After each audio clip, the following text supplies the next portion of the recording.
Boa noite, obrigada por estar aqui, a todas, todos. Estamos muito felizes pela sua presença, desculpem a demora, um probleminha técnico com os microfones, mas vai ser resolvido já logo. Meu nome é Sandra, eu sou parte do coletivo Equipe de Base Guarmis, Convergência das Culturas. Para quem não conhece, é um coletivo de mulheres imigrantes que tem já 10 anos aqui em São Paulo. Nós fazemos parte do movimento humanista e sempre uma vez por mês temos uma atividade aqui no Centro Cultural de São Paulo. Normalmente são atividades, a maioria só com mulheres. Hoje temos um convidado especial na nossa mesa, que já vou apresentar ele e por que ele está aqui, que normalmente é mais mulheres as nossas convidadas. E temos hoje um dia especial também, porque eu me vou ajudar um pouquinho do celular, tá? Porque tem informações que não estão na minha cabeça. Hoje vamos fazer um bate-papo pelo Dia Internacional da Mulher Negra, Latino-Americana e Caribenha. Para quem não sabe, esse dia se comemora desde o ano 1992, que tive um grupo de mulheres na República Dominicana que começaram a lutar pelos direitos das mulheres afro-latino-americanas, afro-caribenhas e pelas diásporas. Desde esse dia, é um dia importante em toda a Latinoamérica, talvez muitas pessoas não sabem, é um dia que não pode passar desapercebido. Aqui no Centro Cultural de São Paulo, através da Isabel, estamos sempre tentando dar visibilidade para essa data. E para isso temos uns convidados muito especiais hoje. Enquanto resolvem esse problema do cabo, vamos a começar para não atrasar muito. Está conosco a Victoria Saavedra. Ela é cantora e compositora colombiana, radicada no Brasil faz 13 anos. A cantora sempre teve uma relação próxima com os sons regionais da América Latina, sentindo especialmente identificada com a música afro-latina. Sim, Victoria, é isso? Temos também hoje a Cíntia Abreu. Ela é fundadora do Samba Negras em Marcha, integra a Marcha das Mulheres Negras em São Paulo e a Marcha Mundial de Mulheres. E temos um convidado especial hoje, que é o Amadeu Loaiza. Ele é imigrante boliviano, é músico, é artesão, é escultor. Ele migrou para o Brasil com a intenção de divulgar a cultura andina, a cultura boliviana, e ele acabou ficando no Brasil, né? Mora muitos anos aqui, e hoje ele representa o grupo Afrointegração Bolívia-Brasil, porque a convidada nossa não conseguiu, ela ficou com uma emergência pessoal, e aí o Amadeu nos está apoiando hoje. Obrigada por estar aqui aos três, e vamos a começar as nossas falas de hoje, tentando dar uma visibilidade para essa data tão importante, né? Será que vocês conseguem falar um pouquinho alto? Ou ir até ali. Sim, ótimo. Tá bom. Pode ser também, para ouvir. Como vocês se sentem mais confortáveis? Obrigada, Cíntia. Vamos a dar umas... Isso, obrigada. Olá, boa noite. Que alegria estar aqui com as nossas irmãs, né, pensando uma data que inclusive é de América Latina, né? Então é muito importante a gente estar aqui reunido. Agradeço ao Hermes pelo convite, satisfação também de compartilhar essa mesa, né? E essa data aqui, especificamente o dia 25 de julho, aqui no Brasil, a gente tem um recorte que é a data de Teresa de Benguela. Quem liderou, uma grande liderança que liderou um quilombo, né, Mato Grosso, e é uma grande referência para nós, mulheres negras aqui do Brasil. Então, a gente também, nessa data, a gente prioriza isso, né? E nós, da Marcha das Mulheres Negras, como é que a gente pensou essa data, né? Em 2015, a gente marchou até Brasília, e quando a gente voltou de Brasília, a gente pensou, que começa a marchar não para mais. E a gente achou que valeria a pena, entendendo a importância dessa data, o que a gente pensou? O 8 de março é uma data muito forte, né? As mulheres, de um modo geral, se reúnem, e isso já é um chamado natural. O 8 de março já é um chamado natural, é uma coisa que todas já sabem que vão estar nas ruas e todas as organizações, e tem uma grande mobilização. E quando a gente sentou para falar do dia 25 de julho, a gente falou, por que o 25 de julho não tem a mesma força e a mesma potência de organização das mulheres na rua, como é a importância do Dia Latino-Americano e Caribenho das Mulheres, né? E aí a gente falou, então a gente tem que fazer com que essa data seja uma data referenciada e que seja uma data que tenha tanto peso e tanta importância no calendário de lutas de todos os outros movimentos sociais, como tem o 8 de março.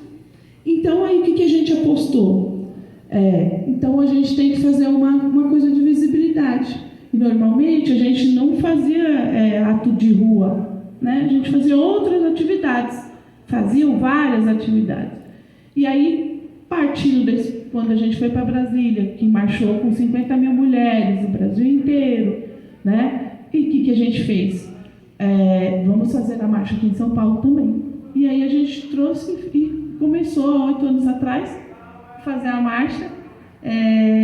Quando a gente fez a primeira reunião para a gente falar como é que a gente seria essa primeira marcha aqui em São Paulo, a gente falava assim, será que vai ter 200, 300 mulheres? Acho que vai. Não, vamos ser otimistas, né? Vamos ver esse número. Não, mas vamos ficar nos 300 que já estava bom, né, para a gente.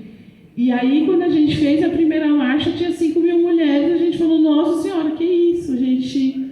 E aí a gente teve relato de mulheres dizendo assim, nossa, eu nunca tinha visto tanta mulher preta junto, eu desci do ônibus para ver o que estava acontecendo, porque foi uma coisa que eu nunca tinha visto na vida.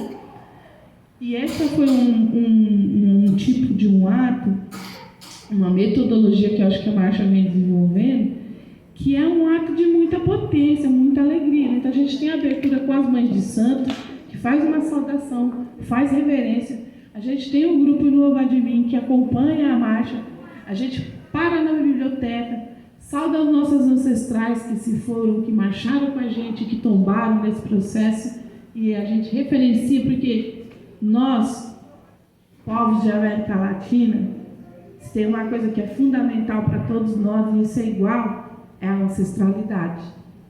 Isso é uma linha linear em todos nós. O quanto é importante saudar os nossos mais velhos, saudar a sabedoria que vem através da oralidade, que traz os seus saberes populares. Então, isso para nós tem a ver com a religião de matriz africana, o candomblé, a umbanda. Isso passa por a espiritualidade que tem a ver com esse envolvimento com a terra, como é que a gente se trata aqui uns com os outros, né?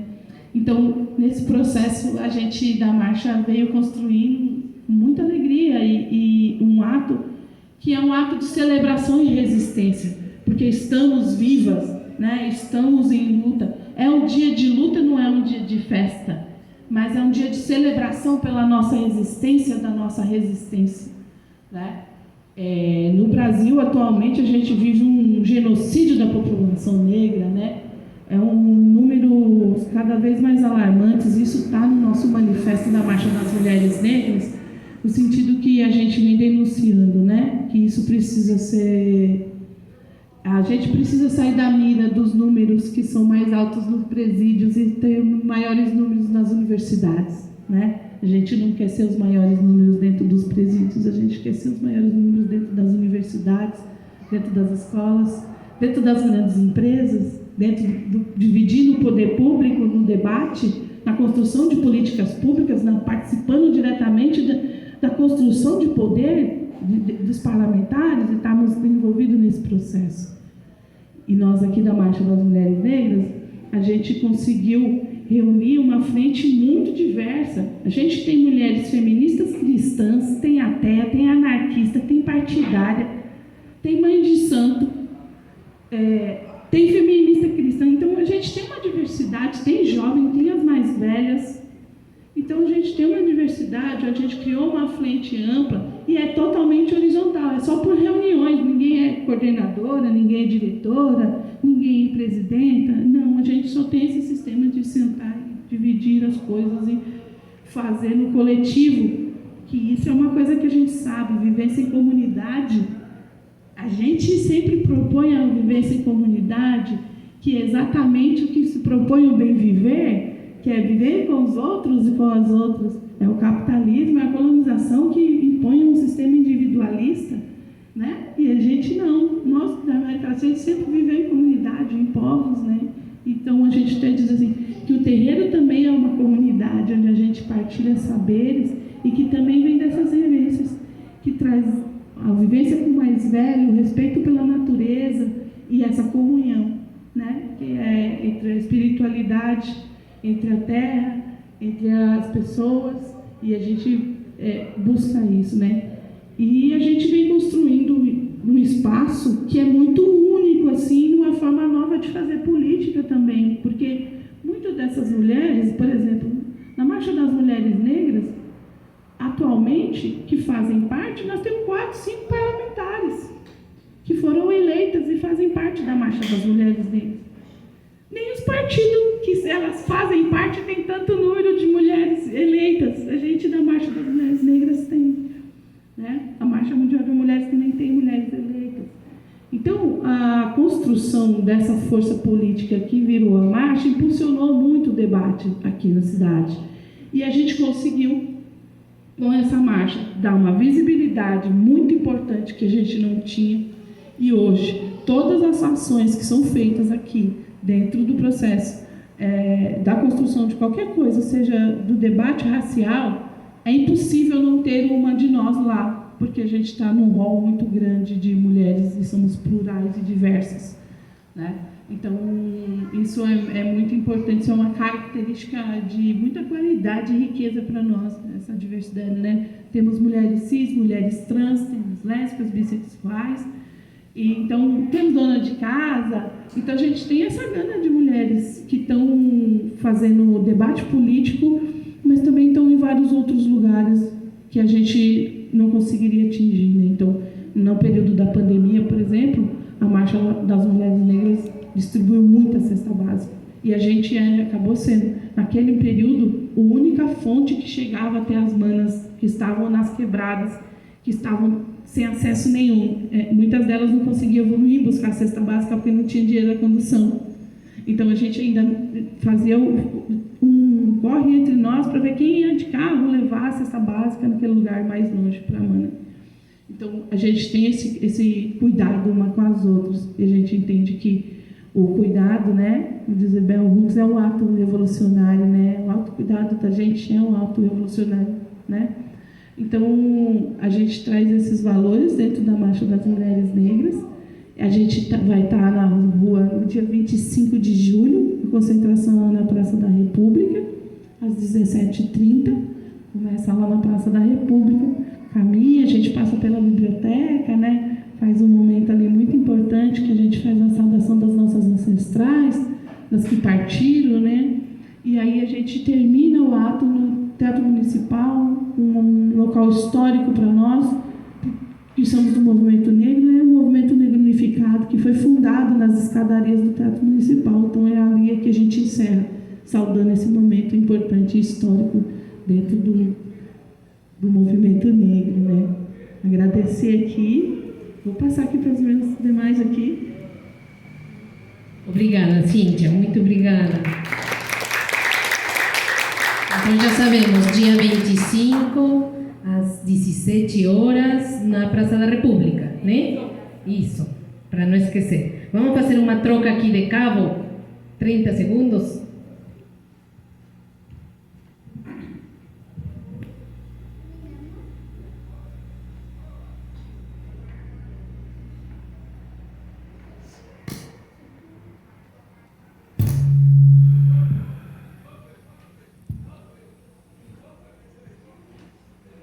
Agora sim, Vitória.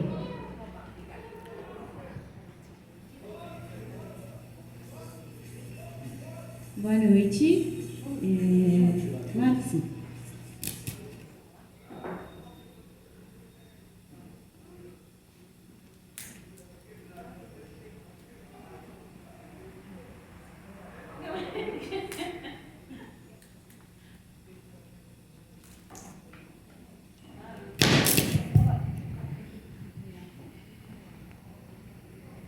Alô? Sim. Boa noite. Meu nome é Victoria Saavedra. Como já falaram, eu sou cantora e compositora. Moro aqui no Brasil já faz 13 anos. E, bom, primeiro eu queria muito agradecer ao Armes por criar esses espaços. Já faz alguns anos eu entrei em contato com elas, acho que foi durante a pandemia, na verdade, que eu tive coragem de procurar elas no Insta para ver se eu conseguia fazer parte do coletivo. Mas acabou que não rolou, a pandemia estava falando um pouco meio surtado, né? Então acabou que não rolou. Mas sempre fico muito acompanhando o que elas fazem e tudo que elas movimentam. E, tipo, esse tipo de encontros, esse tipo de debates, eu acho fundamentais, porque uma das coisas que eu mais acredito no meu trabalho e que eu acho que mais falta é essa questão do coletivo real, de você se sentir pertencente a algo, sentir que você realmente, como mulher, como artista, como mulher preta, como representante da comunidade LGBT, enfim, qualquer serzinho no mundo tem que sentir que faz parte. E estes coletivos fazem você sentir que tem um cantinho, tem uma galera muito maior, que tem muita mais gente sentindo e pensando e recebendo você como um indivíduo. Então, desde que eu cheguei no Brasil, acho que uma das coisas que mais tem me movimentado é criar projetos que me façam pertencer ao que eu quero pertencer, fazer que eu sentir que eu posso morar no Brasil ou em qualquer outro lugar do mundo, fazendo o que eu quero fazer. Trocando com as pessoas que eu acredito que querem também entender o que eu faço, sabe? Então, por exemplo, as minhas músicas são baseadas na música afro-latina. Eu trabalho principalmente com a minha música autoral. Poucas vezes trabalhei em projetos de, sei lá, bandas de baile, que geralmente a gente acaba cantando mais o que é pedido pelo público, que será. No meu caso, pediria muito para eu cantar Shakira, reggaeton, cúmbias, mas eu acabei estudando e fazendo o que eu quero fazer, que é a minha música autoral. E uma das coisas que eu mais quero antes de morrer, eu quero pelo menos ver que é possível, como imigrante, como mulher, eu viver da minha música autoral, sabe? Porque se fosse no meu país, eu teria umas facilidades muito maiores.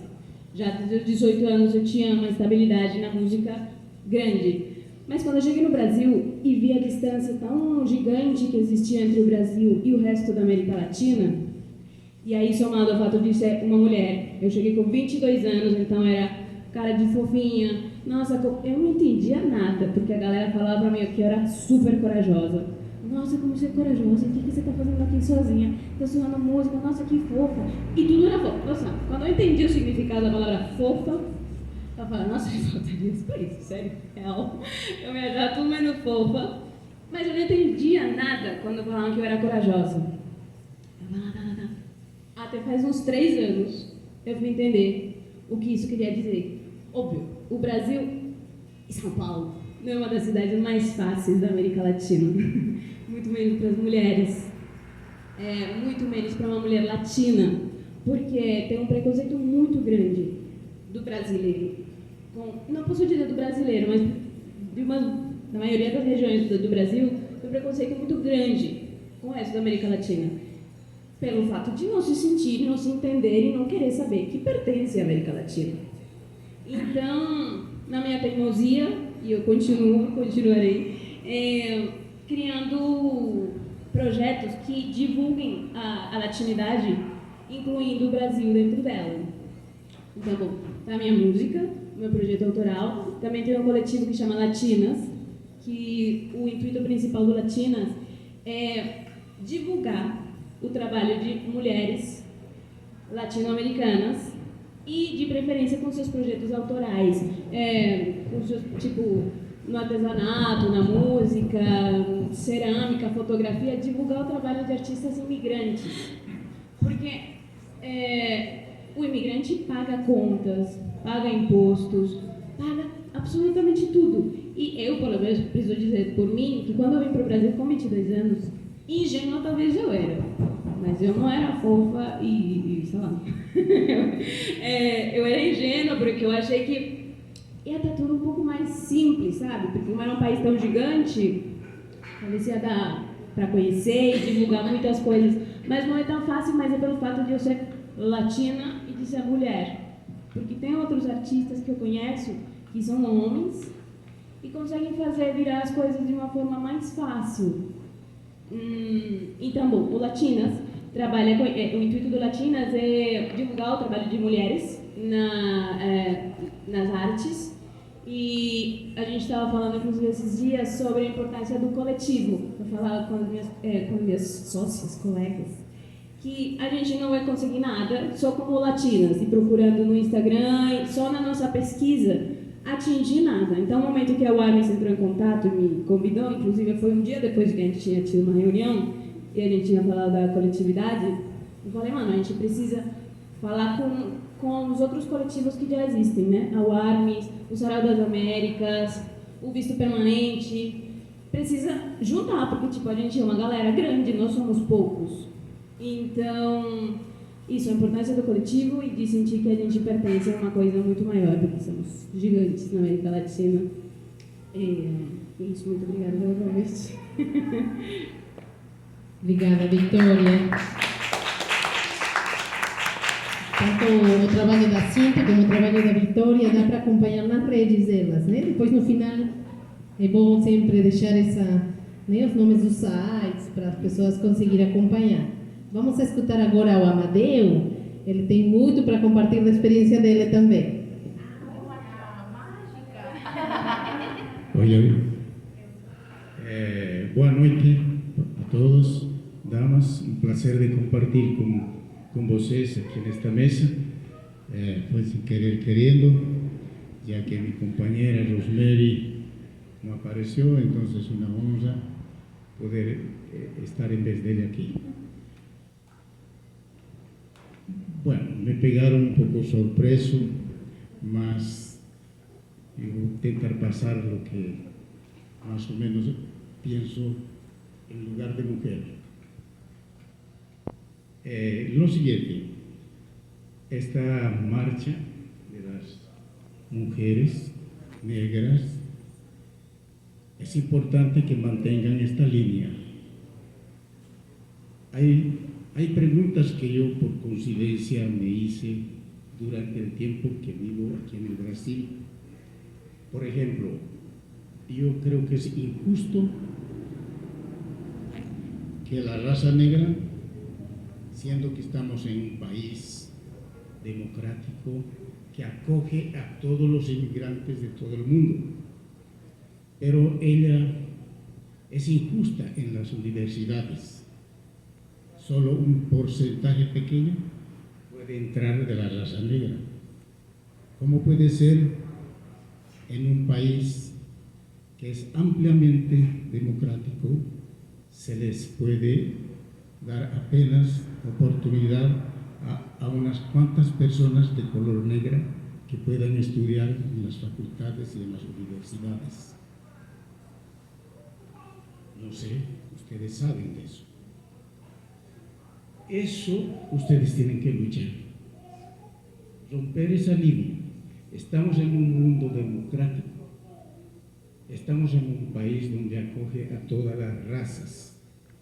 Y es un país simpático, amoroso, que nos abre los brazos enormes, así como es el país mismo. Pero es fallo en ese punto. Eso es una cosa que no da para entender. Te da comida, te extiende la mano, te da agua, te da todo, pero te priva de tú formarte por igual como cualquier persona blanca o alemana o rusa, lo que sea. Yo creo que eso es errado. Entonces, esa es la lucha que ustedes como mujeres tienen que encarar. No tienen que limitarse apenas en una marcha y simplemente al año que viene otra marcha. No puede ser esta lucha en un día solo especial de cada vez por año. Tiene que ser siempre, todos los años, todos los días, todas las semanas, todos los meses. Así sí van a conseguir igualdad. En mi país A pesar de ser un país pequeño que a veces es fuertemente criticado, porque dicen Bolivia es un país miserable, que es pobre, que es aquello. Yo me crié en un poblado pequeño que de apenas en mi época tendría, vamos a suponer, unas 3.000 habitantes, juntando las comunidades en torno de mi pueblo. Pero me crié al lado de campesinos, me crié al lado de negros de mi descendencia afro y vi a mis compañeros negros formarse en la facultad. En Bolivia, un negro es bien visto, es bonito.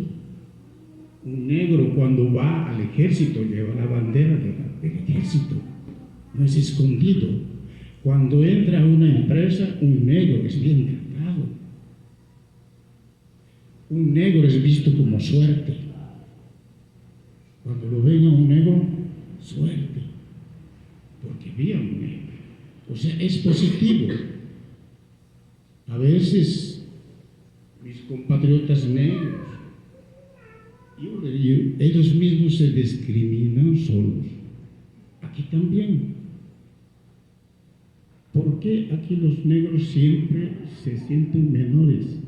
Porque ellos primero se excluyen. Todos. Entonces, un negro aquí tiene que estudiar en la escuela de igual a igual. El propio negrito. Ese es el camino para abrir las puertas en todas partes. Entonces, esa es la recomendación que yo les daría a todas las damas que están aquí en este recinto. Estoy hablando en este momento como si fuese una mujer negra. No se olviden de eso, eso es importante, la lucha todos los días, no es una vez al año. Y la lucha tiene que comenzar en sus familias, en sus casas.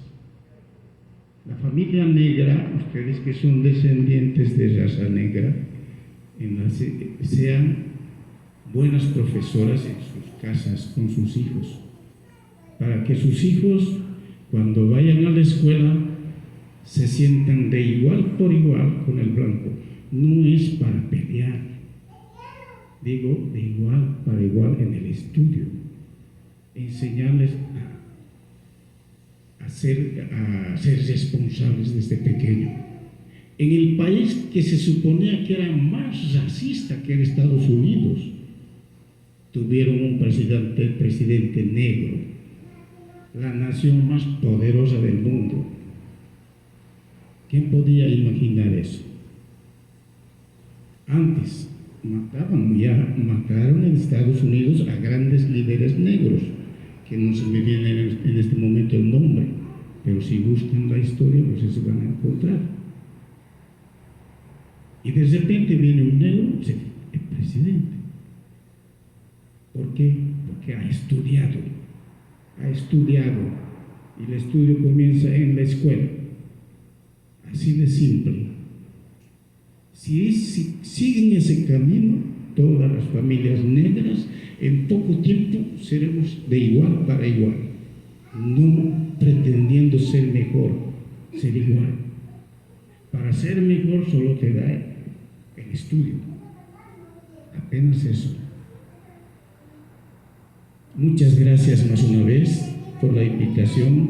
Espero que no haya desviado el debate a otro punto, pero se trata también de la lucha negra, tanto hace de mujer como de hombre, y llega de sentirse inferior. Eso ya, ahí ya uno pierde, ahí uno está derrotado.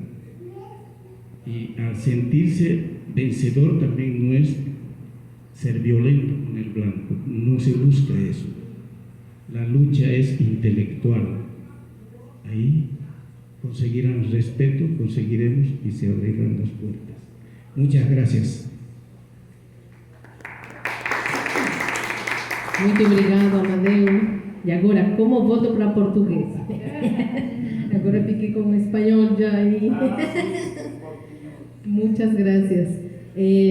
Gostaríamos agora de convidar aos três a compartilhar conosco um pouquinho, porque Amadeu abriu já um pouco o tema da discriminação, do racismo.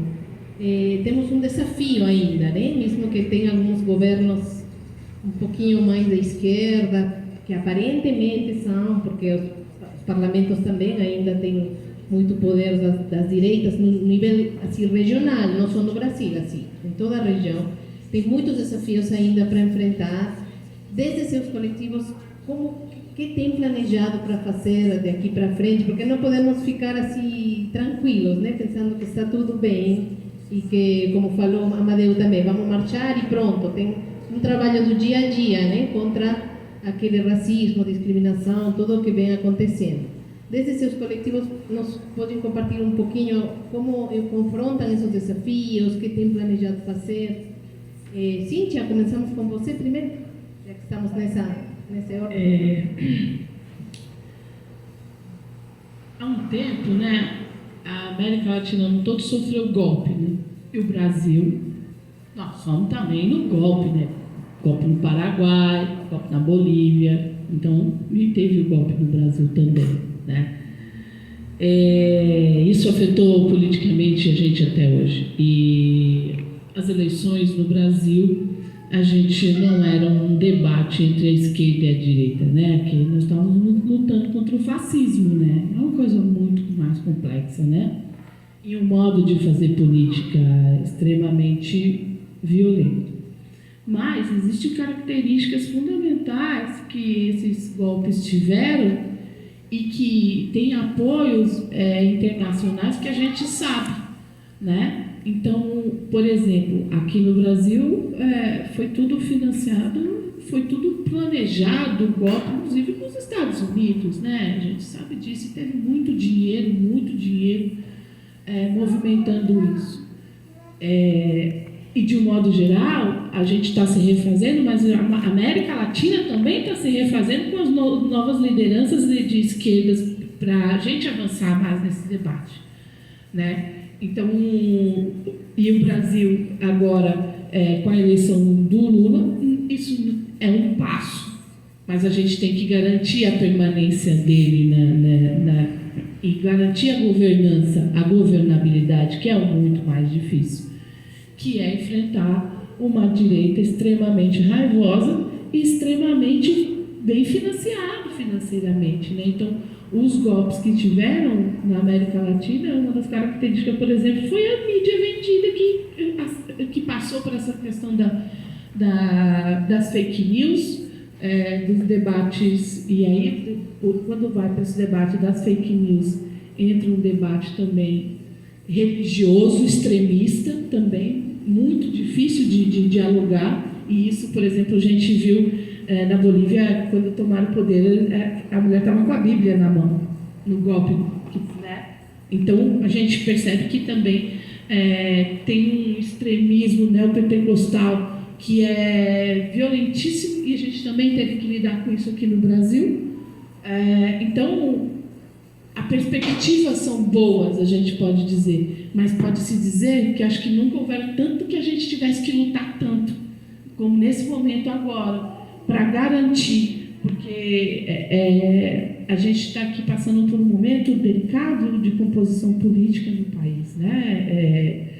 De extrema afronto à democracia desse país, né? Tendo apoio de exército e tudo mais. Então, e aí o interessante é que o Brasil, trazendo essa retomada, também traz esse fôlego, essa retomada na América Latina como um todo, né? Dá um fôlego o Brasil ter atingido, mas nada está garantido aqui para nós, né, companheiras e companheiros. A gente ainda vai ter que fazer muita coisa, né? E vão ser 365 dias de luta, né? E também a gente garantir os debates nesses espaços políticos, né? E a nossa presença, fundamentalmente, é das mulheres, que garantiu essa eleição, inclusive, base central de quem fez essa eleição e ganhou essa eleição foram as mulheres, indo buscar voto a voto, né, nas quebradas, nas periferias, fazendo carro de som, O Marcha Mundial de Mulheres não então, tipo, tem o carro do ovo, tem o carro da informação. Vai passando e gritando na rua, vai falando com a mulherada. E assim foi, né? E se construiu essa unidade em torno do Lula, pelo movimento de esquerda, mas que para garantir isso, e aí a gente está enfrentando um estado paralelo, né? De violência, né? Que os caras dialogam com o maior movimento armamentista no Brasil, é o que está trazendo as armas aqui para a América Latina toda, né? Então, são financiados por esses setores de armamento. Então, a gente aqui, a gente faz marcha, então, quantos caras estão comprando armamento, né? Então, a gente, é uma correlação difícil. Mas a gente vai sempre pautar a denúncia, que é isso que a gente tem que trazer para o mundo, e denunciar também quem que coordena essas que tem a ver com a exploração de todos os nossos bens que a gente tem aqui, privatização, né, domínio. Eu sempre digo o seguinte, eles querem comércio livre, o comércio, mas as pessoas eles não querem livres. As pessoas enfrentam fronteiras, o comércio não enfrenta fronteira. As pessoas são obrigadas a passar por erros e humilhação, como a gente está vendo os refugiados. Mas as mercadorias podem ser livres, mas é a mercadoria quem produz, somos nós. Então, porque o que a gente produz pode ser livre, mas a gente, enquanto seres humanos, tem que enfrentar as fronteiras. E aí, eu acho que a Mana trouxe uma coisa muito interessante. Um dos aspectos que mais dificulta a nossa relação de irmandade é exatamente da gente ser o único país que fala a língua portuguesa. E isso dificulta um pouco. Mas não só isso. Aqui no Brasil, muito mais vendido é a imagem americana, é o sonho americano. E tão pouco vendido ou falado dessa nossa irmandade entre os povos de América Latina, entre os povos de Abiaria. Então, esse é uma coisa que a gente vivencia muito pouco. E aí tem um outro problema, porque os imigrantes latino-americanos, de alguma forma, sofrem esses tipos. Mas os que são americanos, alemães, não sofrem esse tipo de situações aqui no Brasil. Pelo contrário, se alguém detectar que ele é um gringo, você vai abrir porta, vai sentar, vai tomar café. Mas se for para a América Latina, provavelmente vai olhar um pouco mais, porque esse foi o distanciamento que causaram das nossas culturas, dos nossos povos, trouxe isso como um resquício muito ruim. Processos da colonização pesada que a gente viveu. E o racismo no Brasil tem algumas características que são grotescas e que, na verdade, é contado por sutileza. Olha só que palavra bonita, né, para falar de racismo. Não, é sutil. Sutil, mas de uma brutalidade tão grande de adoecimento do nosso povo, de violência do genocídio, de ataques, de mortes nas filas do SUS, porque são as pessoas negras que menos acessam serviços de saúde, né, os bairros mais precários aqui na cidade de São Paulo, onde o índice de desenvolvimento é mais baixo, é onde está a maior população negra da cidade. Né? As mulheres que mais sofrem consequência, por exemplo, de aborto, são as mulheres negras. Né? Então, a gente... isso são lutas e lutas, né, para a gente avançar. Mas, de toda forma, o mais importante é a união entre as mulheres. Isso é universal. E isso a gente vai construir aí o feminismo total aí na América Latina, né? Mas a gente quer o mundo inteiro também. Eu vou só deixar aqui para vocês o mote esse ano da Marcha das Mulheres Negras. Mulheres negras em marcha por um Brasil com democracia, sem racismo, sem violência, sem anistia. Para os fascistas, justiça por Marielle, Luana Barbosa, por nós, por todas nós, pelo bem viver. Seguiremos em marcha até que todas sejamos livres.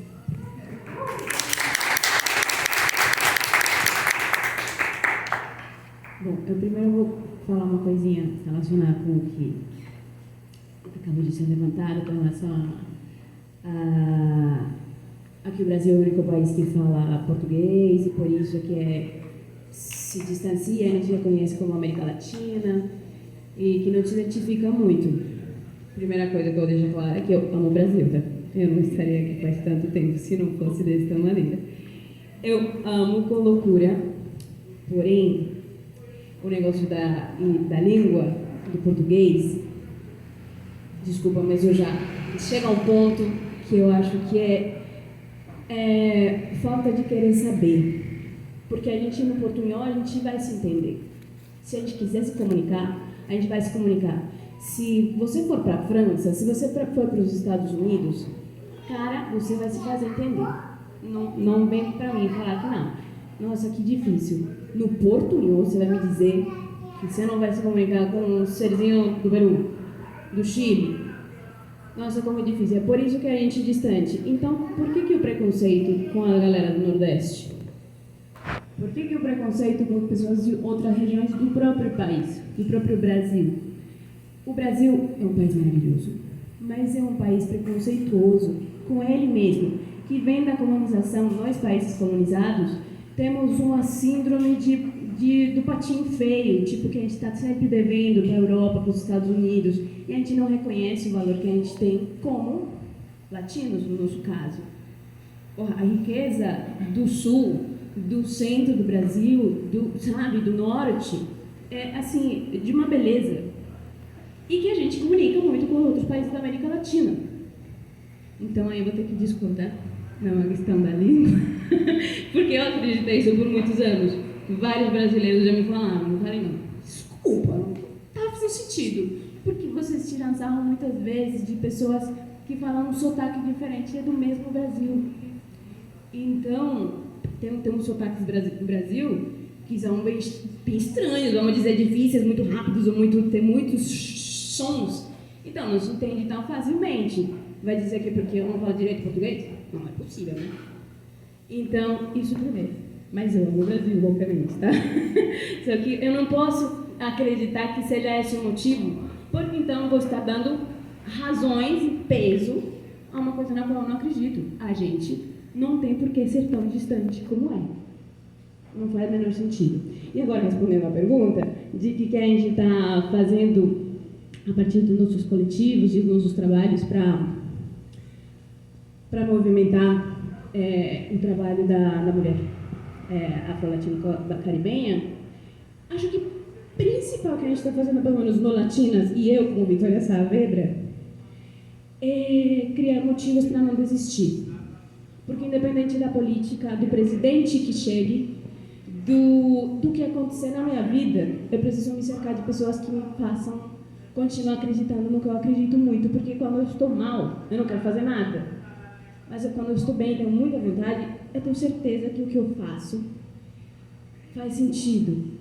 Existir faz sentido, estar faz sentido, arte faz sentido, o coletivo faz sentido. Então é isso, eu acho que criar motivos quando a gente está bem, para não desistir nos dias que a gente está mal. É isso, continuar criando essas trocas com vocês, conectar, e é isso. Obrigada, Cíntia, obrigada, Vitória.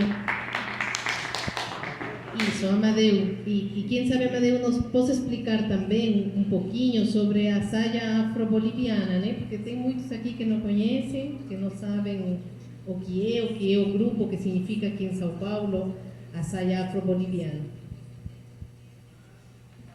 Então, eu vou tentar de falar portunhol, porque a primeira parte fala em espanhol. Né?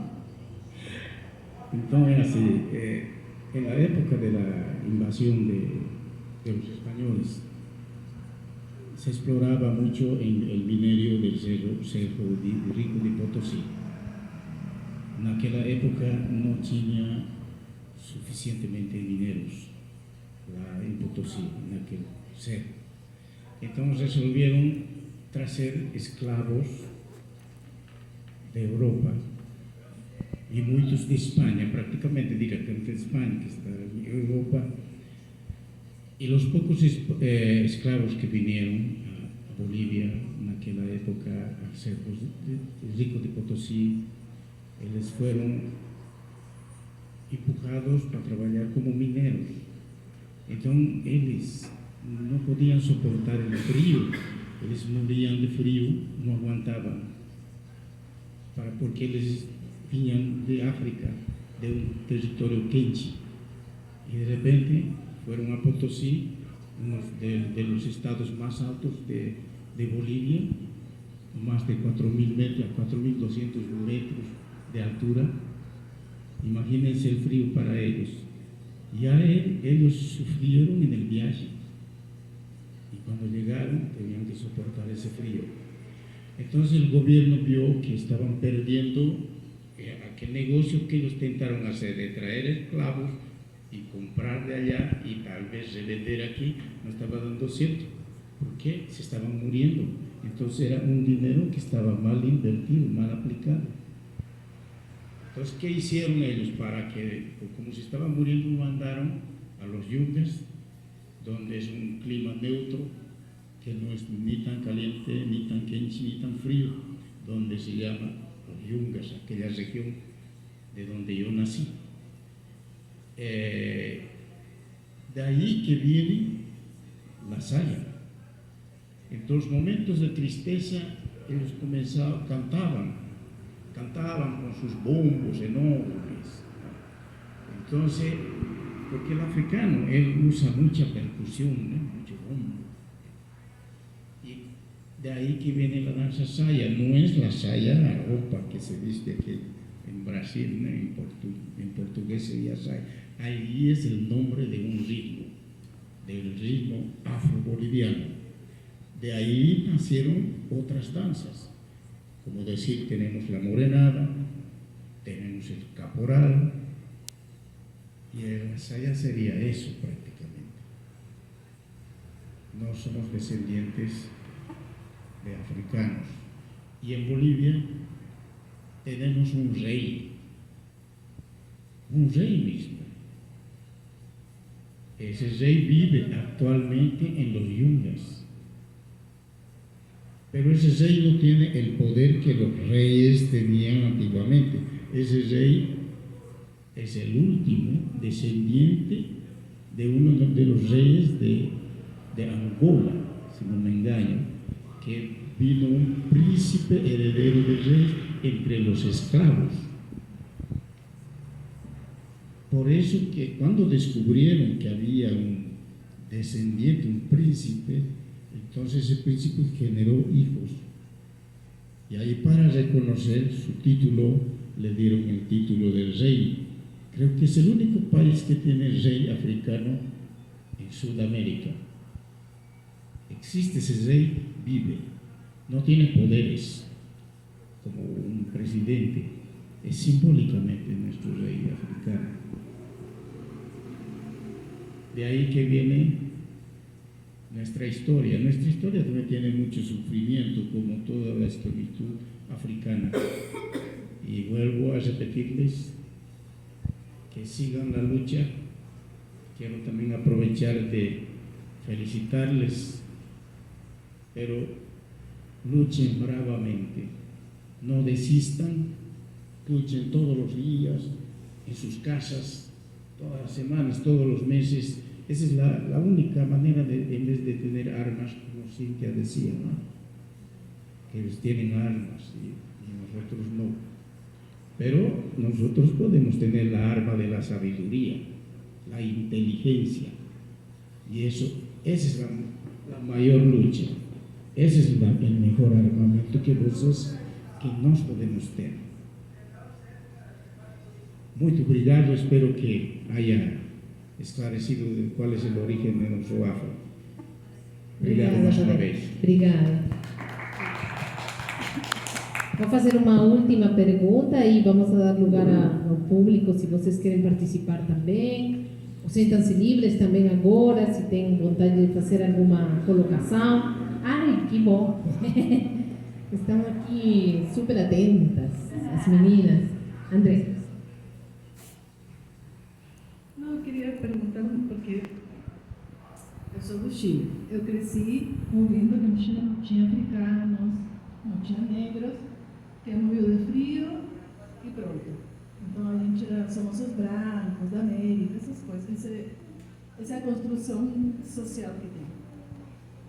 E nos últimos anos tem havido todo um resgate. Primeiro, desmentir, porque tem afro-chilenos, e teve um resgate dos próprios chilenos faz um tempo. Mas eu sinto uma coisa interessante, que agora eu fiz a conexão ouvindo vocês, que a migração ajudou muito nisso.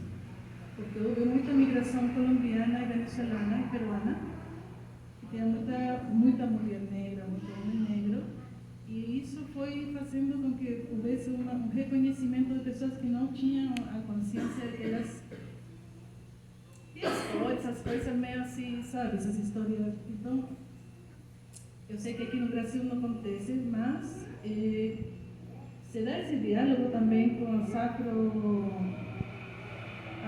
brasileiras, afro-imigrantes, não sei, como que é isso. Assim, eu queria perguntar para a Cíntia e para a Victoria, como que é, se você sente que há... porque eu tenho visto aqui no Brasil que muitas vezes mulheres que vêm para o Brasil aqui se reconhecem negras, porque aqui é muito mais forte, imigrantes. E também como é esse diálogo entre as migrantes, as afro-migrantes, por colocar um nome, e as brasileiras. Sei lá, tinha essa dúvida, não sei se vocês observaram, mas eu percebi que no Chile foi um movimento importante no reconhecimento das mulheres chilenas. É que assim, eu acho que eu não entendi. Você está querendo dizer, tipo, por exemplo, eu como colombiana, se eu identifiquei essa afrocolombianidade pelo fato de ser imigrante, de estar aqui? Não, tem mulheres que aqui se reconheceram negras, reconheço algumas, que não se reconheciam no país. Mas, no seu caso, não sei se você já se reconhecia, mas se você já se reconhecia, se tem também esse diálogo com as mulheres negras brasileiras. Não sei se é um diálogo ou às vezes é um estranhamento. Não, tipo, eu tive essa crise em algum momento, acho que foi, sei lá, em 2015, 2016, quando começou a se falar mais sobre racismo, começou a ser, porque rolou o negócio dos turbantes, dos panos na cabeça, começaram a rolar várias questões, eu sempre usei.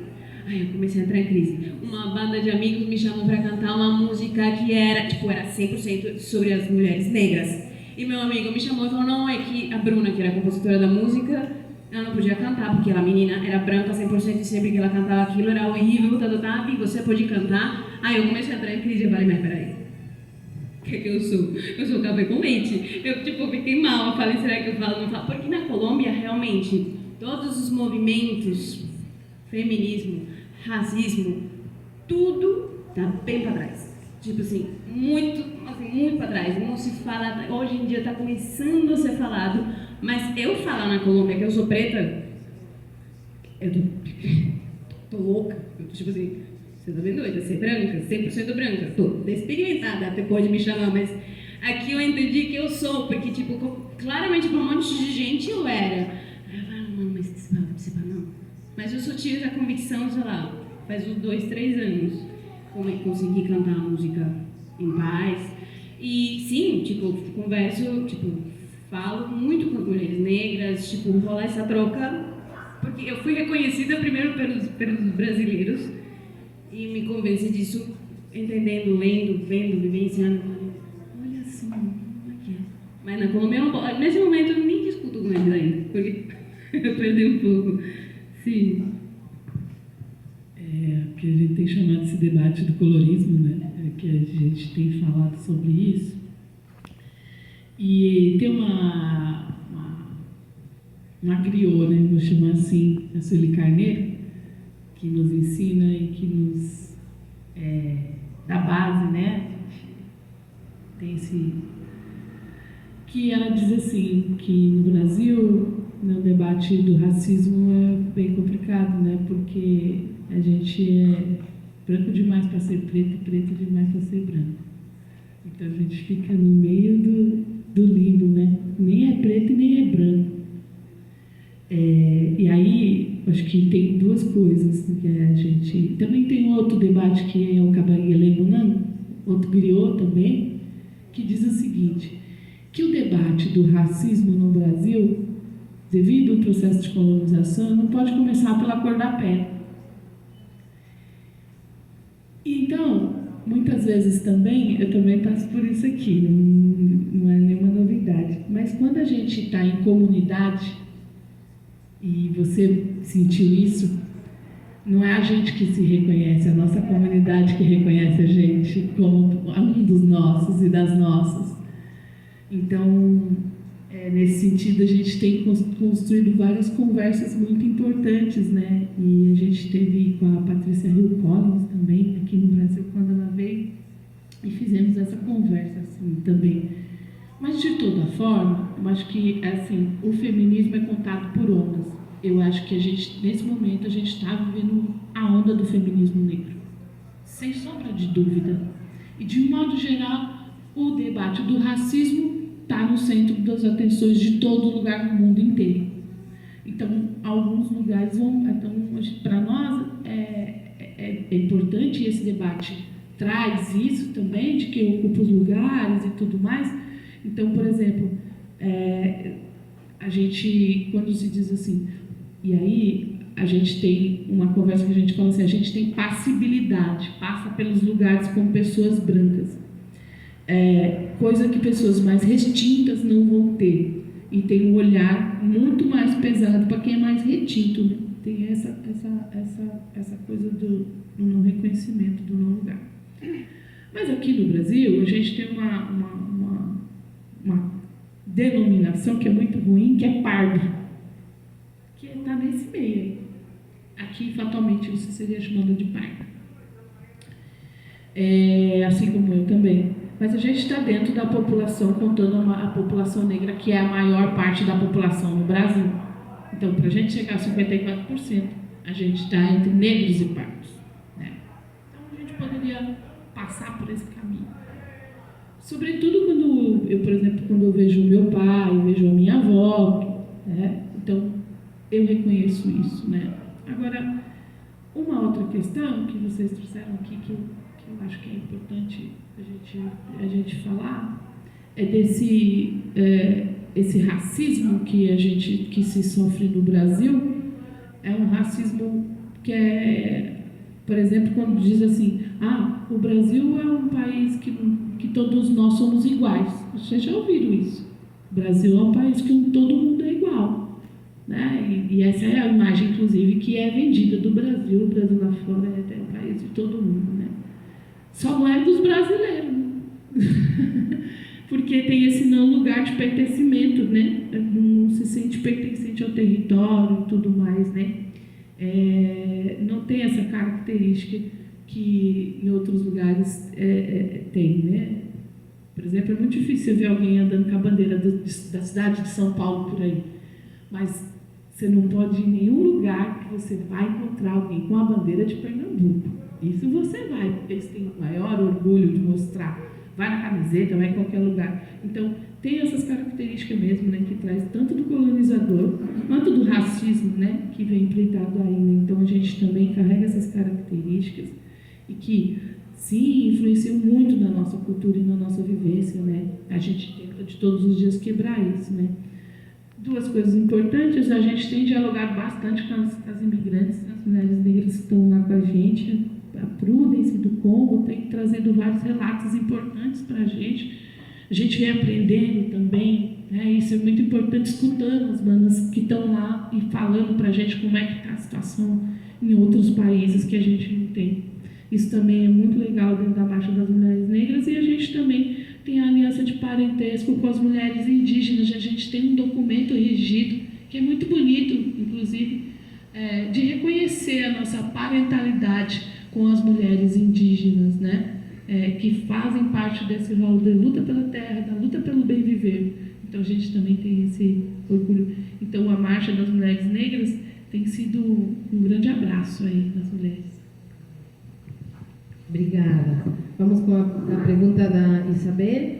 Eu queria agregar só assim, curtinho, que tem muitas autoras, muitas escritoras brasileiras e latino-americanas que elas contam nas autobiografias delas como descobriram também, né? Algumas de crianças, outras de adolescentes, outras já de adultas também se confrontando em situações. Esse era meu cabelo, assim, né? Muitas contam as histórias delas e quase sempre é uma descoberta em algum momento da vida, né? E os pais às vezes fortalecem para que essa descoberta não seja tão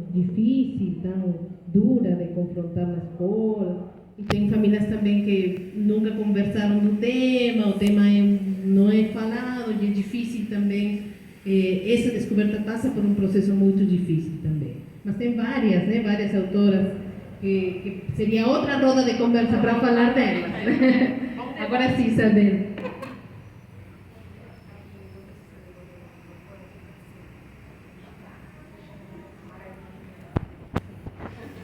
Só pegando esse gancho, tem um livro que é super interessante, que é o da Bianca Santana, né? Quando me descobri negra. Eu acho que é uma leitura, assim, fundamental, né? Bom, primeiro, é sempre um prazer receber, né, os debates da UARMS aqui no Centro Cultural São Paulo. A gente agradece a presença de todas as pessoas aqui. Numa terça-feira fria como essa, acho que é a mais fria de todas, né? Enfim, então, gratidão pela presença de vocês, muito, muito bonito. Acho que, assim, a Marcha das Mulheres Negras é algo realmente que nos últimos tempos é o que dá para... É uma das coisas que a gente dá para dizer que é uma ação muito revolucionária, né? Eu acho que é seminal, assim, é fundamental. E o que a Cíntia trouxe, né, da referência do Dia Nacional, no caso das mulheres latino-americanas, negras e caribenhas, mas no caso do Brasil, né, essa reverência à Teresa de Benguela, né? Isso precisa ser, no meu entendimento, muito mais reafirmado, muito mais visibilizado. Porque a gente, embora, né, a Cíntia fale que a marcha passa pela Mário de Andrade, faz todo aquele ritual, né, da ancestralidade das mulheres e tal, mas nossas mulheres negras que foram seminais para o que é hoje, né, a força do movimento, precisam ter mais luz, né, sobre elas, né? Lélia Gonzalez, Sônia Leite, Marielle Franco, né? Só para falar uma de cada geração das mais recentes, né? E que, enfim, eu acho que a marcha ela tem também esse objetivo, né, de dar luz a essas biografias que não foram biografias individuais, né, mas biografias que construíram todo esse caldo, né, cultural e coletivo que nós temos hoje. Eu queria falar um pouquinho sobre essa questão da democracia, né? Acho que a Cíntia falou umas coisas muito interessantes, mas assim, a democracia no Brasil, infelizmente não só na América Latina como um todo, é muito frágil. Os últimos 4 anos que nós vivemos aqui, né, nos vários debates que fizemos aqui ao longo desse período, né, com as UARMS, nós falamos muitas vezes sobre isso, né, dessa fragilidade. O que nós vivemos com o bolsonarismo foi algo extremamente terrível e não acabou, né? Muito pelo contrário. Nós vemos diariamente um conjunto de agressões, diariamente a gente vê na mídia denúncias de mulheres que foram e são escravizadas em lares de classe média alta, da burguesia nesse país, né? Trabalho escravo, especialmente de homens negros nordestinos, né? Então, quer dizer, a luta é muito grande. E nós tivemos agora, né, o PPA, não sei se vocês estão acompanhando, toda uma mobilização do governo federal em relação ao PPA, que é o Plano Plurianual Participativo. A Secretaria Nacional da Presidência da República realizou um conjunto de debates plenárias em todos os estados e tem uma plataforma que acabou no domingo, né, um processo de escolha e sugestão de temas para serem elencados como prioridade para o orçamento dentro do Plano Plurianual do Governo Federal. Dentre as 20 primeiras atividades mais votadas, várias são ligadas às polícias militares, polícias federais, algumas questões de nichos muito específicos e algumas reivindicações muito corporativas. Então, isso também coloca uma questão que é um desafio para os movimentos sociais, né, de por mais que a gente se mobilize, que a gente se articule, em espaços que, em tese, né, os movimentos teriam um protagonismo, nós vemos segmentos que têm ali um flerte com a direita e que conseguem ter uma capacidade de mobilização extremamente grande e preocupante. Então, acho que são coisas que a gente precisa, né, parar para pensar e se atentar. E essa fragilidade da nossa democracia, ela só tem um caminho, é a unidade na diversidade, porque a diversidade está posta, dos movimentos sociais, de todos eles, sejam quais forem, né? Porque acho que é só assim que a gente vai conseguir, como disse a Cíntia, né, dar o mínimo de condição para que essa gestão que está aí possa, né, criar lastro para que daqui a 4 anos a gente continue ainda, né, respirando um ar um pouco mais puro aqui no Brasil. Aí, voltando para essa questão só uma coisinha sobre a igualdade também, né, que é assim, no Brasil somos todos iguais, mas alguns são mais iguais que os outros, né? Acho que faltou dizer essa parte, né? Uns poucos, alguns são muito mais iguais que os outros, como que a maioria, né? E eu queria perguntar sobre a questão das reivindicações e da Marcha das Mulheres Negras. A Cíntia falou dos slogans, né? Mas eu queria saber a respeito das principais reivindicações e das expectativas, né, que estão colocadas para a Marcha das Mulheres Negras, latino-americana e caribenhas, não só em relação ao governo, mas em relação a esse nosso sonho, né, de bem viver, né?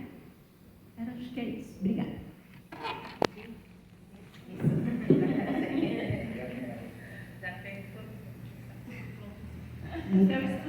Enquanto Cíntia vai abrindo o plágio, A colinha.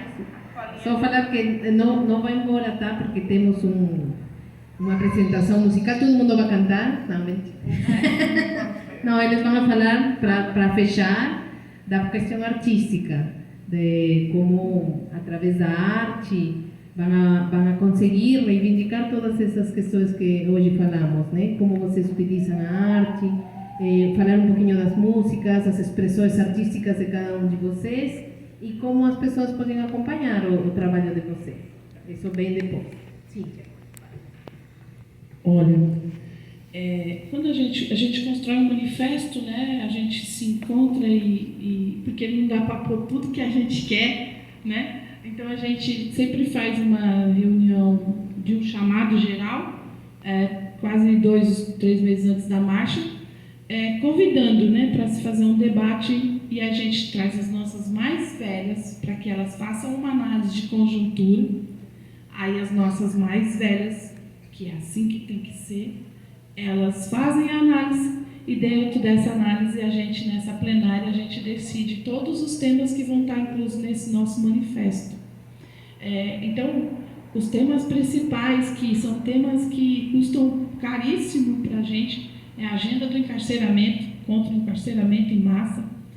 Inclusive, quando a Angela Davis esteve no Brasil, a própria Angela Davis você falou da Lélia, que bom que você trouxe esse nome da Lélia. A Angela Davis perguntou, como é que vocês vão atrás de mim se eu vou atrás da Lélia Gonzalez? A Angela Davis falou, a minha referência é a Lélia Gonzalez, como vocês vêm atrás de mim? A Angela Davis falou isso aqui no Brasil, quando ela esteve aqui, numa das atividades que ela fez. Então, ela falou, vocês têm Lélia Gonzalez, eu estudo, eu vivencio, minha referência, como é que vocês vão atrás de mim, né? Então, e como a gente vai atrás da Angela Davis e não estuda a Lélia Gonzalez, né? Mais ou menos isso que ela estava falando. Os debates que nos custam caro também, que a gente vem pontuando, é a questão da soberania alimentar, né? Isso é fundamental para o nosso povo, isso tem a ver, por exemplo, a questão da soberania alimentar, por exemplo, passa pelas questões dos povos de matrizes africanas, por exemplo. Tem a ver com a questão do abate, tem a ver com várias outras questões que dependem dos espaços da natureza, enfim, para se envolver. Então, a questão da alimentação, né? Nosso povo é o povo que mais está passando fome ainda, gente. Desde a pandemia isso não se estruturou. Então, isso também é um ponto que está bem estruturado dentro do nosso manifesto. Outra coisa que a gente vem pontuando também é a questão do feminicídio. Não tem como a gente ir às ruas sem falar do feminicídio. O Brasil é um dos países que mais mata mulheres. E a cada 4 horas, né, se mata uma mulher no Brasil.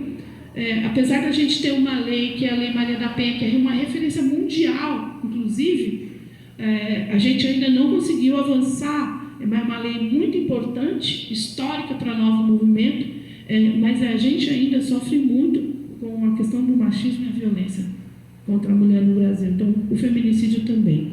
Uma outra coisa é a questão da moradia, né?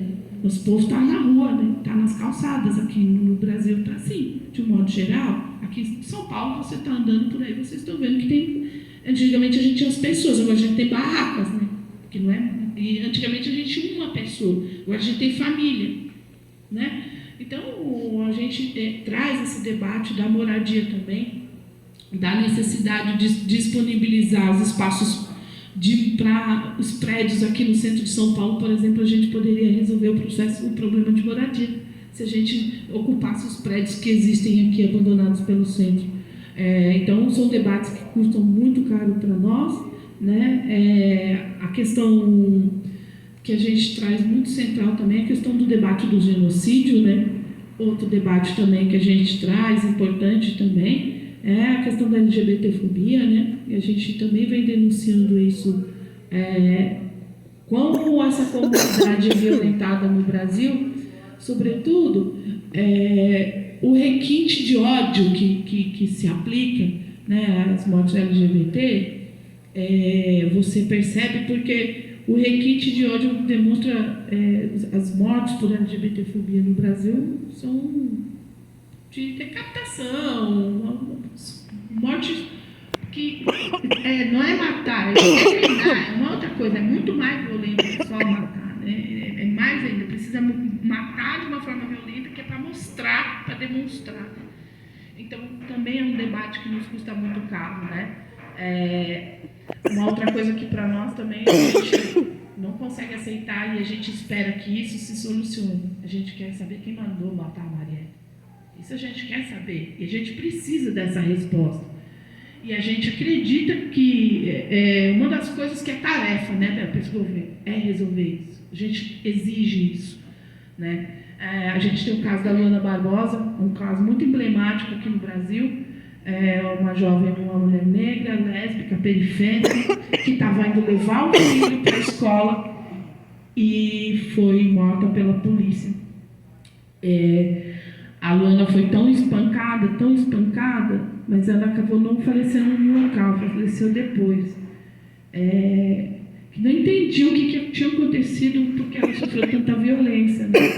Na hora da abordagem, a gente não sabe se abordaram ela como um homem, mas a gente sabe que ela teve que levantar a blusa para mostrar que era uma mulher, mostrar os seios, e que estava levando o filho para a escola. Ainda assim, 5 policiais ainda não tiveram piedade nenhuma dela. Matou a Luana praticamente na frente do filho, né? E que até hoje eles não foram julgados, né? E a gente também exige justiça por isso, né? É um caso muito emblemático. A gente acompanha, inclusive, a Marcha das Mulheres Negras ajudou a denunciar isso na ONU. Essa denúncia foi acatada pela ONU, e a Marcha das Mulheres Negras acompanha o caso, viu o Instituto Gueledés e tudo mais, o coletivo Luana Barbosa, que acompanham, a gente acompanha, inclusive, o processo, o andamento do processo total aí que está se passando, né? Desde o primeiro debate que teve lá em Ribeirão Preto, a gente esteve presente lá, as outras manas foram também. Então, a gente sempre tem pessoas nossas nesse movimento aí, da questão da Luana Barbosa, e a gente sempre está trazendo esse pedido de justiça, né? Então, a gente não tem como não ir nas ruas nesse momento e não defender a democracia, porque não tem hoje o que está mais em risco é a democracia. Então, são esses debates que nos custam muito caro e que a gente tem que fazer. Sobretudo, um debate que a gente também vem fazendo e impulsionou muito nessas eleições passadas, é a mulher negra no poder. A gente, não faz sentido a gente não ter tantas parlamentares negras, tantos parlamentares negros, né? A gente precisa dessa incidência política. A marcha faz essa incidência política no sentido de que a gente, por exemplo, fez vários debates com todas as candidatas negras de todos os partidos aí de esquerda que a gente tinha, colocou para debater, mostrar a candidatura, mostrar o plano que estão trazendo, né? Então, a gente também faz essa incidência política, que é um mote que a gente tem para seguir, né? Então, a gente está dentro desse processo, a gente está também, faz parte da coalizão Negros por Direito, né? Também a gente ocupa esse espaço contribuindo com o debate lá, e estamos nesses espaços, né? E a gente, hoje a marcha é uma realidade dentro de todos os espaços, políticos, partidários também, porque a gente também tem os partidos e as nossas parlamentares ocupam esses lugares e também tem feito esse debate das mulheres negras no poder. É isso que a gente quer ver.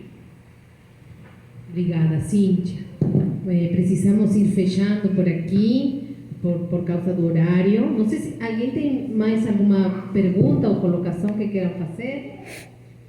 Se não, já para passar para a última parte do nosso evento de hoje. Bastante coisa, Cíntia, para falar, mas também o tempo gostaríamos de conhecer um pouquinho mais das expressões artísticas dos coletivos de vocês. Sabemos que essas expressões artísticas fazem parte daqueles posicionamentos políticos, mas como que isso acontece? Quais são essas expressões artísticas? Acho que a maioria é música, né, aqui. E como as pessoas podem acompanhar esses trabalhos? Começamos com você, Cíntia.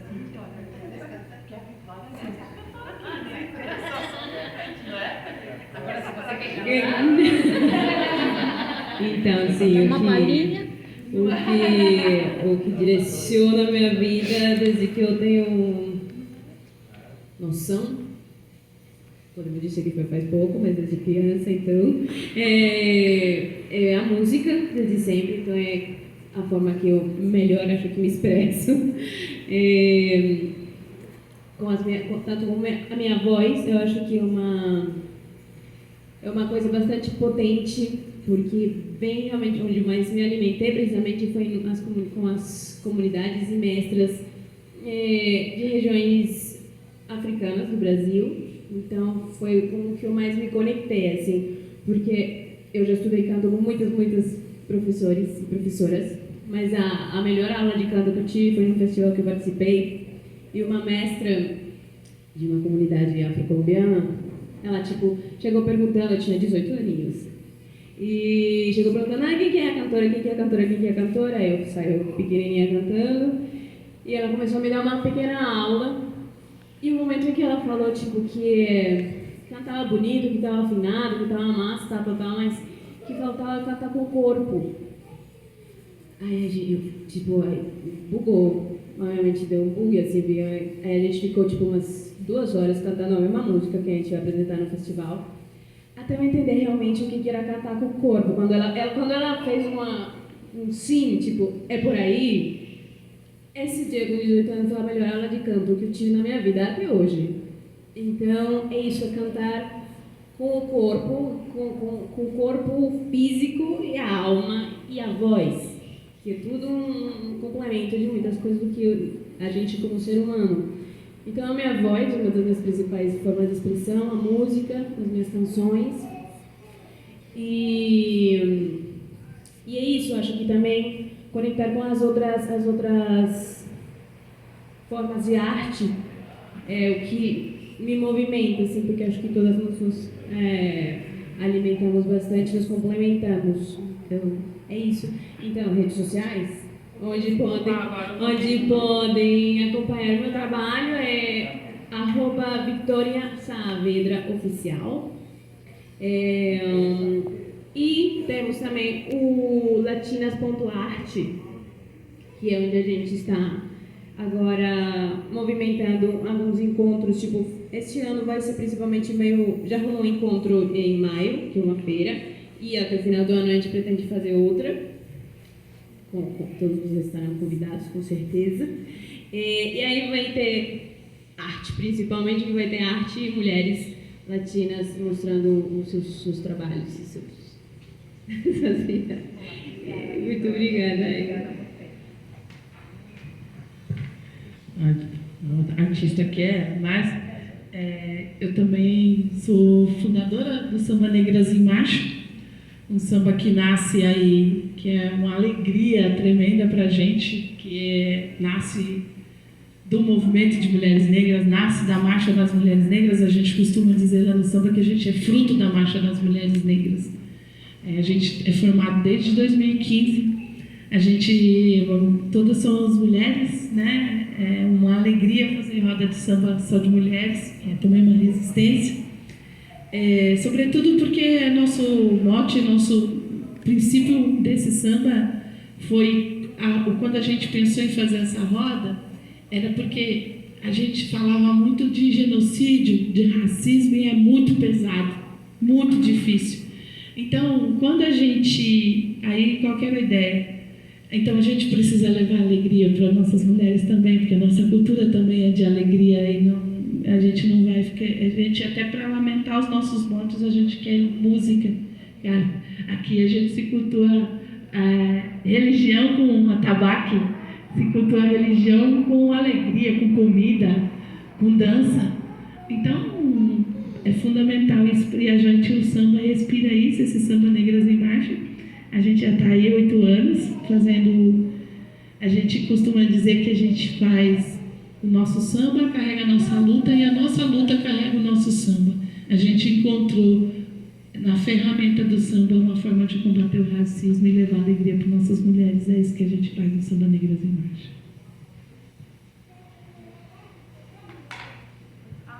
Vou contar um pouquinho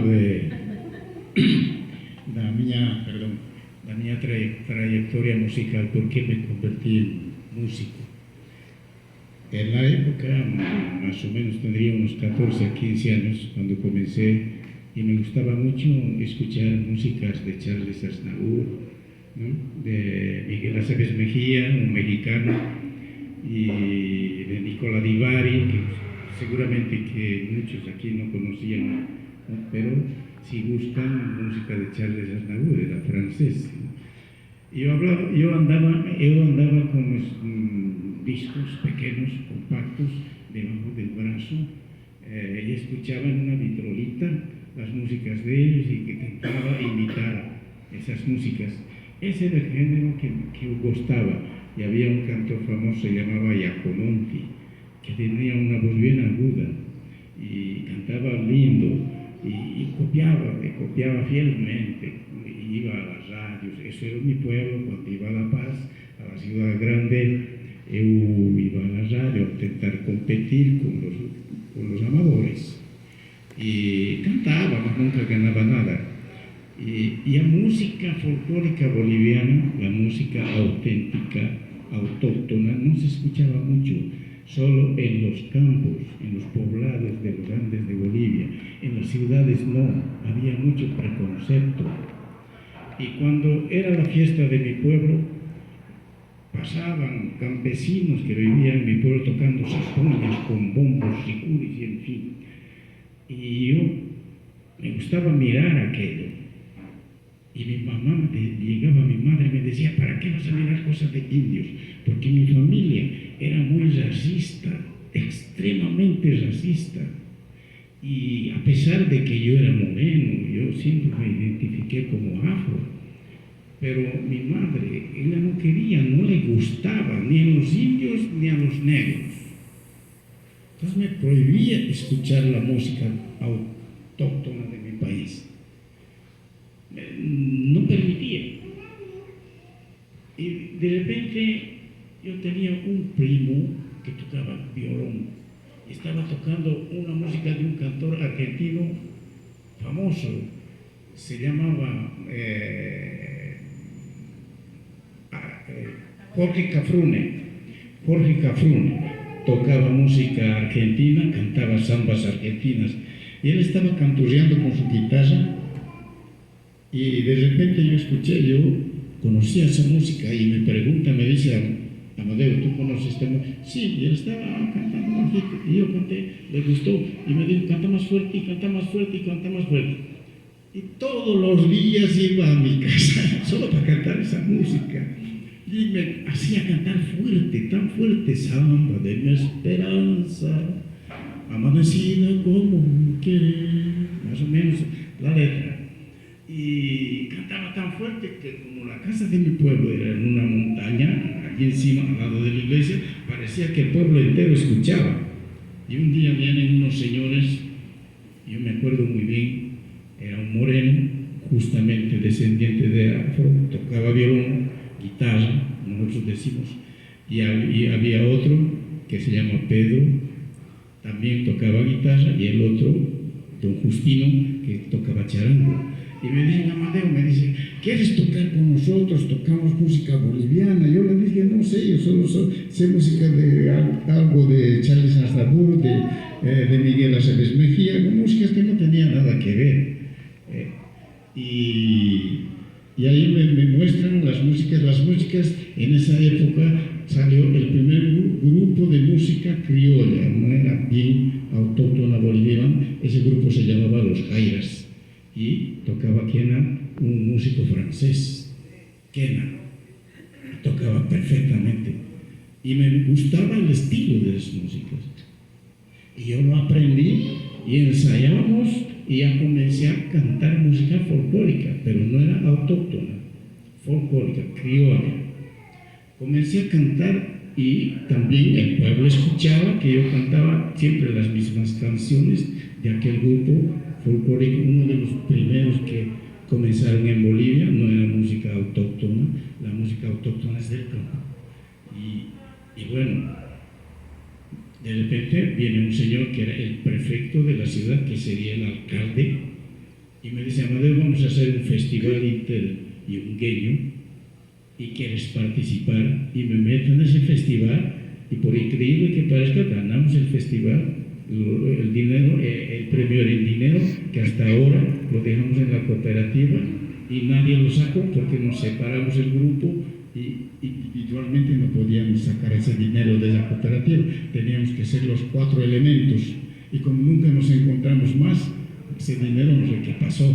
Ahí comencé con la música folclórica, luego me fui a La Paz, hice parte de otros grupos, luego me fui a Santa Cruz y hice gran parte del grupo Naira, y adentro de la música folclórica en el grupo Naira en Santa Cruz éramos locos. Yo ya tenía mi mujer, ya tenía mis 2 hijitos bolivianos y éramos idealistas, jóvenes. Ahí comenzamos a soñar en traer la música al Brasil, a la Argentina y por todas partes del mundo. Nuestro sueño era eso, y con sus danzas, che, hermano, vamos a otro país, y aquí, hablando en español, vamos embora, vamos a mostrar a nuestra música. Esa era nuestra idea. Y de repente, mitad del grupo se vino al Brasil, ficamos desfalcados, tentamos unirlo con otros integrantes, no daba acento porque ya estábamos como 7 años juntos. Entonces los nuevos integrantes no se encachaban con el grupo.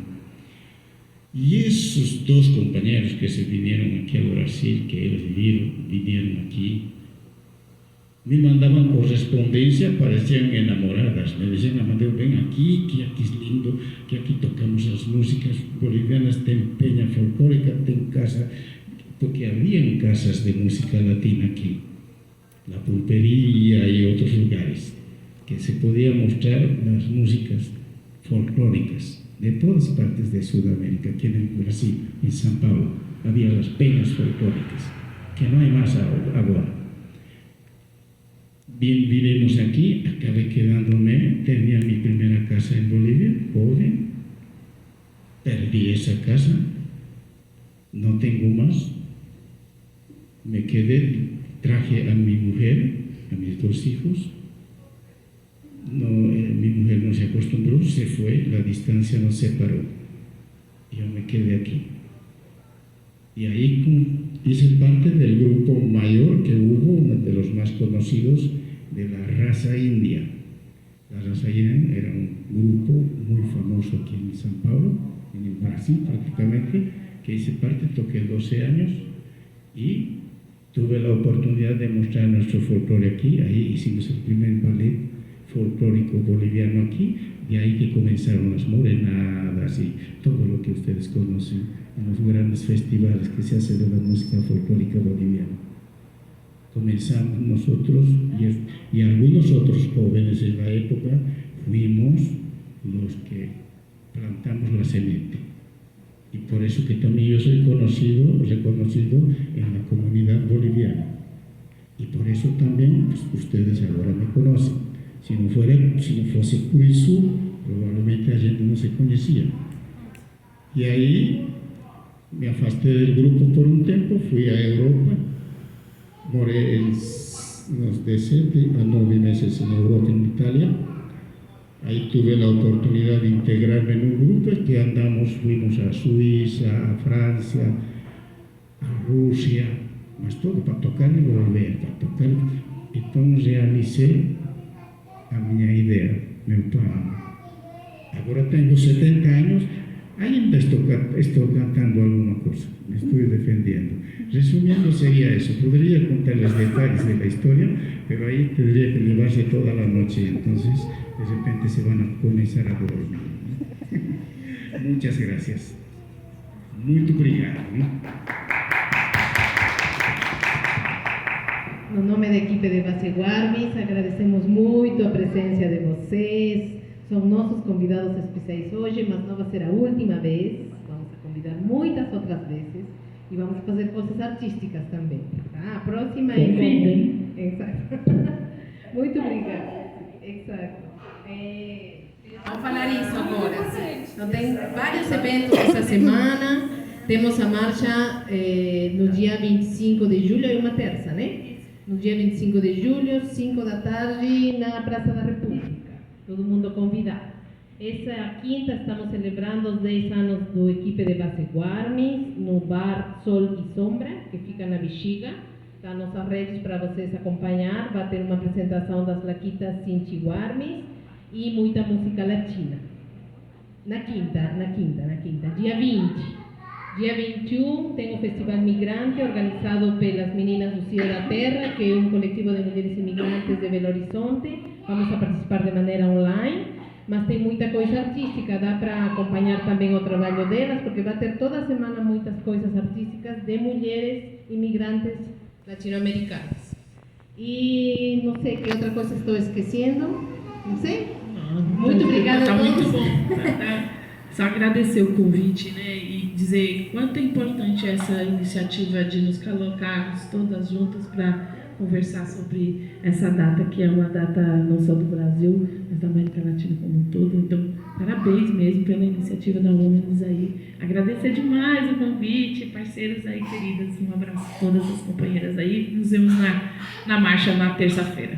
Obrigada. A festa também, né? Vamos a tirar uma